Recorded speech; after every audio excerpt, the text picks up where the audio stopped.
محب کونسل اور NFHRP کے اشتراک سے یوم پاکستان پر پاک کالونی میں مفت میڈیکل کیمپ کا انعقاد ہوا۔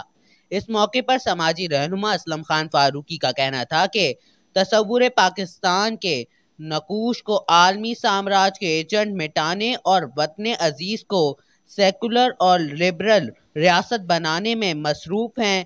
ہمیں انہیں سبق سکھانا ہوگا اور قیام پاکستان کے لیے دی گئی اپنی بزرگوں کی لازوال اور عظیم قربانیوں کو ضائع ہونے سے بچانے کے لیے اپنے اندر انقلابی سوچ اور فکر پیدا کرنی ہوگی۔ انہوں نے کہا کہ ملک اور نئی نسل کو تحفظ کی خاطر بزرگوں کی جدوجہد کو مشعل راہ بنا کر ہی عالمی سامراج کے ایجنٹوں کے عزائم کو ناکام بنایا جا سکتا ہے۔ در حقیقت بزرگوں کی لازوال قربانیوں کو خراج عقیدت پیش کرنے کا یہی صحیح طریقہ ہے اور نئی نسل سے محبت کا بھی اصل تقاضا ہے۔